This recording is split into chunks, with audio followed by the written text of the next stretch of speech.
Hello everyone, তোমরা সবাই কেমন আছো? আশা করছি তোমরা সবাই খুব ভালো আছো আর আমিও খুব ভালো আছি। তো বহুদিন পর তোমাদের সাথে আবার একটা ছোট্ট ব্লগ শেয়ার করতে চলে এলাম। তো এটা ছিল শনিবারের বিকেল। তো হঠাৎ করেই আমরা দুজনে ঠিক করলাম যে আজকে একটু পোড়ামাটির হাট যাব।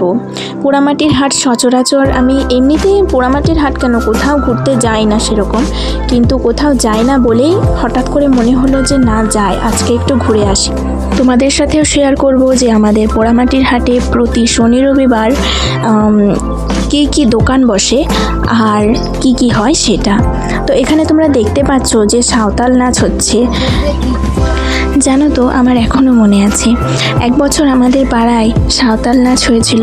তখন দেখার জন্য ছুটে চলে গিয়েছিলাম, অনেকটাই ছোট ছিলাম তখন যে কী যে ভালো লাগতো। আর এখন প্রায়ই হয় কিন্তু দেখা অতটা হয় না আগের মতো। মেনলি সেই নাচটা দুর্গাপূজার টাইমে হয়েছিল।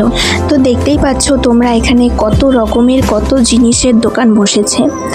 জামা কাপড় থেকে শুরু করে গোপালের জামা এবং তার অলংকার এবং তার সাথে বিভিন্ন ধরনের হার, হাতে তৈরি মেনলি যেগুলো, আর মাটির শঙ্খ, মাটির কাপ, মাটির বোতল, মানে এত কিছু জিনিস তোমরা না দেখলে, মানে এসে না দেখলে তোমরা বুঝতে পারবে না।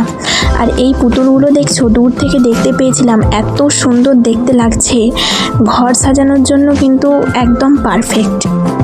তো ওই দাদুটাকে জিজ্ঞেস করলাম যে পুতুলগুলোর কত দাম আছে। 150 থেকে 200 এরকম দাম বলছিল। আর বলছিল এগুলো নাকি কাগজের তৈরি, হাতে তৈরি। মানে বুঝতে পারছো একটা মানুষ কতটা ট্যালেন্টেড হলে এইরকম জিনিস বানায়। আর এখানে দেখো আমাদের বিষ্ণুপুরে যে দশাবতার দাস সেটাও ছিল। আর তার সাথে লণ্ঠন শিল্প, যেটা এখন প্রায় বিলুপ্তের পথে, সেটার ওপরে কারুকার্য করা হয়েছে। সত্যি অসাধারণ দেখতে লাগছে। আর আসার পথে আমরা ফুচকা খেয়ে নিলাম এবং বাড়ি যখন ঢুকছি তখন হঠাৎ করে আমি ভয় পেয়ে গেছি এই জিনিসটিকে দেখে। এটা কি বলো তো? এটা বিড়াল।